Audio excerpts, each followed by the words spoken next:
Hi, I'm Rachel, and this is Missy, and this is Friday Reads for May 17th, 2019. It's a little weird sitting in front of this camera again because for me it's been about almost 2 weeks, although I always feel awkward admitting to stuff like that because once these videos go online they become unmoored from time, and I know technically this is about a specific Friday Reads, but you know, if you watch the video even in a year or 2 or 3, you know, hopefully the books will still be available if you are interested in reading them. But anyway, it has been a kind of busy couple of weeks for me, or there's been a lot going on, a lot on my mind that's pushed me away from BookTube, and I feel awkward about it. I was just watching a video today that was posted earlier from Russell from Ink and Paper blog, and he was talking about how to get over reading slumps. But for me, I think what's frustrating me is that I'm reading steadily, but not enough. I'm just not making as much progress on books as I like, so I keep on pushing back these BookTube videos, but because I'm thinking I don't have a lot to talk about. So many BookTubers I watch like get through so many books per week, and I haven't been doing that lately. So I've been having an existential reading crisis. Missy's judging me. And I have a whole bunch of other books I hope to get through this month. You know, we are halfway through the month by now, but I'll have to see how I do. I don't think getting bent out of shape about all of this is really all that helpful. But maybe I need to make some sort of video on how to deal with not so much a slump as a slowdown of reading, and if it's feasible to go faster or not, because I have other stuff I want to do too.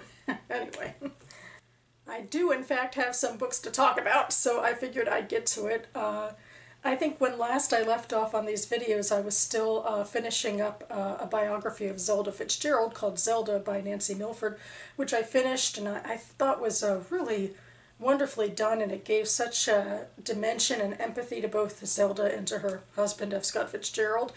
And thank you so much to Lindsay from Lindsay Reads for suggesting this book to me. It really, I think, fleshed out these characters more than their novels did. I was more invested in the biography than most of their fiction. But anyway, I did write a Goodreads review for it, and I included it in my April literary newsletter, which I'll link down below. I have excerpts from all of the reviews of books that I read in April in there, as well as other bookish goodies like a book meme and book pick and TBR and stuff like that.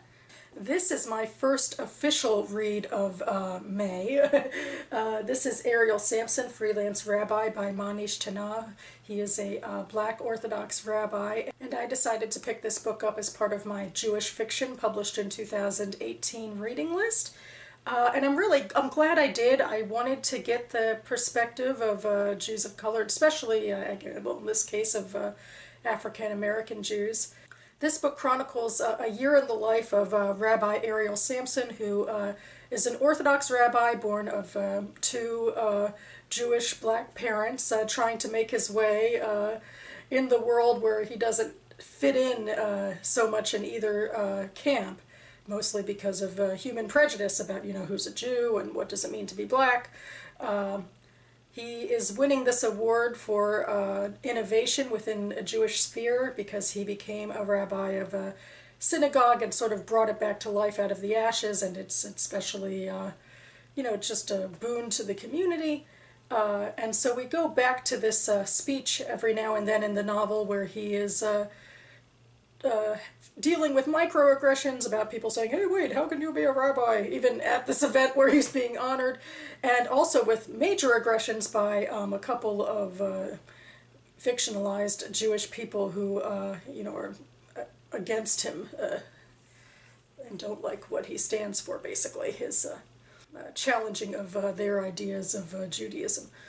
And the rest of the story goes back throughout the year and talks a whole lot about his job with the synagogue and his normal job where actually he works on a late night show and he plays the part of a freelance rabbi. It's sort of a bit gig that comes up with the host of that show where he explains Jewish customs and I suppose and also gives a minority standpoint, or minority in a minority. Like one thing he focuses on is Purim and appropriations of culture, because Purim is like the Jewish Halloween, and sometimes some of the costumes can be insensitive. And it focuses a little on his family and his friends, but I think this is a semi-autobiographical novel, and MaNishtana obviously has some points to make about the microaggressions and the more full-on aggressions that he's faced within his life, particularly in the Jewish community, but also elsewhere. But it didn't really make for a compelling story. The characters were more of talking points than fully fleshed out characters, and the writing style, well, first of all, this book is very bloated. It's over 400 pages, and there isn't much of a focus. I mean, we're sort of vaguely centered around this dinner where he's giving a speech, and he's, of course, building up the synagogue, but he also has just everything and the kitchen sink thrown at him. But every chapter also has sort of a random feel to it, and there's some convenient contrivances about I don't know, particularly something that stood out to me is that he had a sister who was estranged from the family, and that he met up with her randomly and conveniently, and sort of they ironed out their problems almost immediately. Or really, one of the major ways that issues are talked about in this novel is through large screeds of talking points, which made it feel, again, like it's less like characters talking to one another and more like social and political ideas talking to one another. So much of what he's saying is important, and about what it's like to be so judged everywhere you go, and about issues in particularly the Jewish community where we could do better to be more inclusive. And I also particularly liked seeing his brand of orthodoxy, which is less moored to these social and political ideas that I think have encompassed a lot of the orthodoxy that we see a lot, particularly in the ultra-Orthodox spaces. And he's able to pull back from those politics and show that there can be another way. And I found that really fascinating. And there's so much in here about how Black Jews in particular identify that I would have loved to know more about. But again, the writing is just so rambly and screed-like that it didn't make for compelling fiction. But I'm still glad I read it. So I'm hoping for a return to more traditional character-driven fiction. I mean, I love dealing with important themes about society and what it means to be human, but I think the novel is a different form than social criticism within nonfiction. So anyway, we're treading that line again, I guess, with this book. This is Red Clocks by Leni Zumas, which I'm finally picking up because of the BookTube prize. I'm slowly reading through my personal picks that I wanted to read through for this huge BookTube prize that's going on. Within a week or so, I believe we're going to be moving on to the semifinals, and I'll get to see if Red Clocks makes it or not. And anyway, I'll read from The Flap.